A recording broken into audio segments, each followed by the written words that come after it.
Hello there, welcome to PEERFEST Module 2. Today, we will be talking about organizational structure. You may have been hearing the word structure being bandied around in different business settings. What exactly does structure mean? How does it look like when your business has structure? And how would it change things for you? When you started out solo, you were everything to your business. You came up with the idea. It was up to you to start implementing it. You were the sales manager, the operations manager, the compliance and regulatory officer. You were practically doing everything. After a while, you got a staff or two, or an intern or an apprentice. At that point, you may have other things helping out with the day-to-day activities in your business. A growing business requires proper structure. If you don't have the right structure in place, the growth stage of your business would be stunted and it may eventually lead to collapse, because then you may be having staff whose roles and skills are not perfectly tailored to the job, and then resources are being utilized inefficiently. In contrast, when your business is properly structured, then it can live without you being there. Things will be done perfectly because there is a document or policies that guide what employees do. You have internal controls that helps you to monitor the critical points in your business, and you can then focus on the high value activities. As an entrepreneur, there are some high value activities that only you can do. Things like meeting with your investors, investor relations, things like raising funds. No matter how experienced your chief financial officer is, it is still your responsibility as the business owner to initiate that discussion, to get it to a reasonable extent before you hand over things to your chief financial officer. And where you don't have a CFO, it's up to you to do everything. So that is a high value activity which you cannot fully delegate. But when you have a structure in place, it helps you to know, oh, this I can delegate it, such and such staff has the experience for this, he can do this, and I'll just supervise. When your business has structure, it shows. One of the easiest visual representations of a structured business is the organogram. An organogram shows the ranks and reporting relationships between your employees. It also delineates the parts of decisions and responsibility. Everybody knows who they report to, and it's also evident where the buck stops. That is your table as the CEO. There are different types of business structure which a business may adopt. We have the functional structure, we have the divisional structure, we have the matrix structure, and we have the hybrid structure which inculcates both divisional and matrix structure. On the screen, you can see the different organograms, how they show the different structures. The organogram for functional structures, where you group employees according to their skills and core competencies. For instance, you have departments like marketing department, where everybody there has the skills of a marketer, either your digital marketer or your person that handles your offline marketing. They are all in the same team, and their roles and skills are complementary. Then you might also have an accounting department where everybody has accounting skills, and then you move on to operations where everybody there has the skills necessary to do your core function as a business. That's the functional structure. Other structures are divisional structure, which may apply to a business that has different product lines. So that is for bigger businesses. But if you see yourself towing this part, and this is how you want to structure your business going forward, you can adopt this. On my screen, I also have the matrix structure, which combines both the functional and divisional structure in a kind of grid.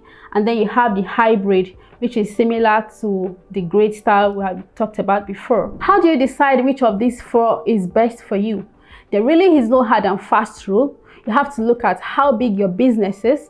You have to look at where you want to be, which is stated in your goals or your mission and vision statement, and then you decide what kind of roles, what kind of skills do I need to achieve the business goals which I have set. And then you start putting people to fill these roles, and as time goes on, your kind of product or the kind of marketing which you play will determine, should I go for the complex structures, that's the matrix structure, or the divisional structure, or should I keep it simple and just group people according to their functions?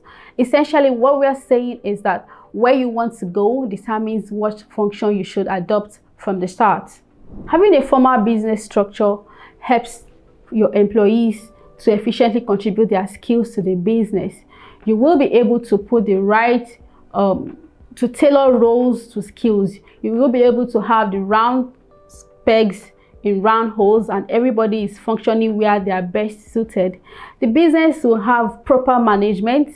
You will be able to now identify the critical points where you apply internal controls, policies to prevent fraud, policies to prevent errors, how you are going to reward performance and motivate your staff, and even down to your hiring decision.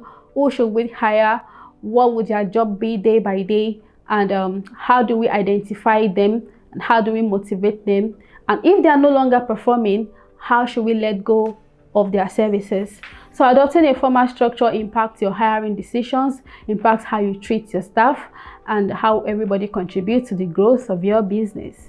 When you are making hiring decisions, it is important that you follow a formalized format to ensure that you are getting the right person for the role. Remember, we said that when you have a proper structure in place, everybody's skills will be tailored to their role. So getting that right person requires that you approach it in a formal way, and ensure that you've taken steps to eliminate your bias, and then you use objective hiring methods. In practice, this will mean that you first craft your job description. What is this person coming to do?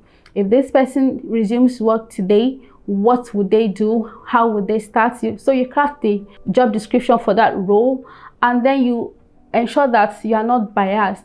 For instance, based on our different experiences, you might find that you don't like people from a certain part of the country, but what if that person happens to be the best participant, the best candidate from the interview you hold? So are you going to be able to eliminate your bias and then do what is best for your business? So you should deal with that beforehand, ever before you send out that job description to a hiring consultant.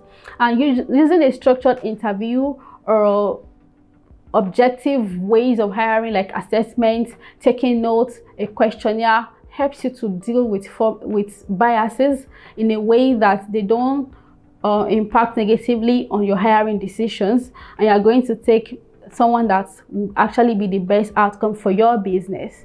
Motivation and rewards. When you have many people in place, they are going to come with different predilections, different values, different experiences, different skills, but you have to ensure that you are able to encourage the behavior that is best for the company.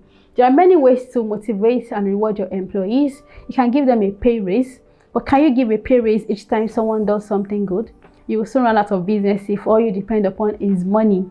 So other things, you can make their work flexible. For the Gen Z generation that they started working about the COVID time, you know, they got used to that flexible working schedule, and it is all they are looking for. Even while CEOs are now advocating for a return back to the office, I don't think it's going to be the way it was before. So right now, when you're looking now to scale your business, you can begin to look into flexible work schedules, because it just might be the only way to attract some kind of staff. And remember, you do need their skills, so you can tailor their roles and skills to your business growth. So you can have gift cards, which your performing employees can use to shop at their favorite places. You can have a profit sharing scheme so that they are economically vested into the business. They're not just working for what they are going to earn at the end of 30 days. They're actually working according to your own timeline as an entrepreneur. Remember, as a CEO, your goal is not the profit, is not the salary. Your goal is the profit, because you have investors who are also waiting for that profit. So one way to ensure that your employees' goals are aligned with your own goals and expectations as the CEO is to have a profit sharing scheme for them. It doesn't have to be a hefty sum. 1% or 2% of profits can still go a long way to keep your employees motivated. You can have paid vacation for them. You can schedule them for courses like PEERFEST, you know, and you can buy concert tickets. You can even give a public recognition, whether you have a wall or a wall of fame or a hall of fame in your premises, depending on how big it is, and you are displaying your employee of the month and telling people what they achieved and how they did it. So recognition also works. So what we are saying is that when you start having a large number of staff, it is important for you to have a way to motivate them, to keep them engaged, so that they're always contributing their best to your business. Performance appraisals. You have 10 staff. That in itself is not the end. That in itself is not the achievement. Are they all doing well? Are their activities reflecting in the business bottom line? Are we tracking things? Because it would be disastrous to wait till the end of the year before you found out that some of your staff are slacking. Some of them have made so many errors, it's costing the business a lot. So it is advisable to have quarterly performance appraisals. There should be a time where you have a sit down and go over things. Let it be objective. If possible, make it one-on-one so that the employee also feels seen and heard and is not just being judged behind a computer screen. So have a performance appraisal session where you go over their strengths and weaknesses and see what can be done to address those weaknesses, and also what to do to enhance their strengths. We just spoke about motivation and rewards. That's one way you can ensure that employees' strengths are enhanced and they can keep doing the right thing. But when you find out that they've done something that really cost the business a lot, there should be some formal way of addressing that, ensuring that other employees don't also adopt that, because bad attitude is like a bad egg. It spoils the rest. So you should have a formal way of addressing the slackers and those who just don't want to change. A structured business has properly segregated duties, which means there is no overlap. Because overlap means your resources are not being effectively utilized, and here we're talking about human resources. Proper segregation of duties means that even though you have a large team of people, everybody knows that where team member A's job stops is where mine begins, and this is how decisions are arrived at, and this is who is held responsible for these outputs, and it ensures that there's no room for collusion to commit fraud or to have avoidable mistakes. Segregation of duty ensures that tasks that can be broken down are effectively broken down so that they can be managed and you can track them. But where you have tasks that can't be broken down, then you can ensure that it is done under supervision.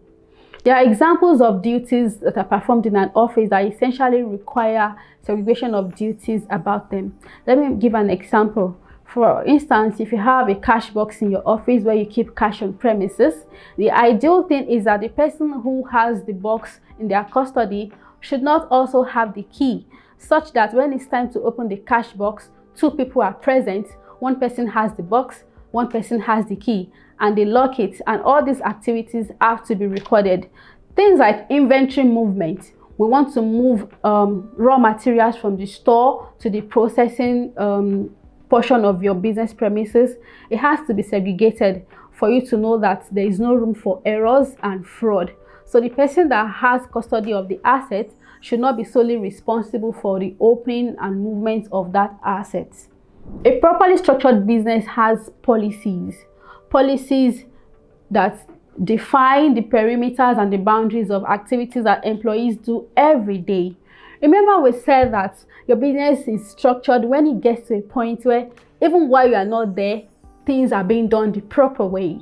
To ensure things are being done the proper way, then they have to be documented. The reason you document is that you don't have to be saying it over and over again. If you have a new hire, all they have to do is to go and read the policies or to have someone explain it to them so they understand the policies guiding their roles. Why you should have a policy is because of recurrent activities. So if it's documented, you only need to make periodic reviews and updates if it becomes necessary.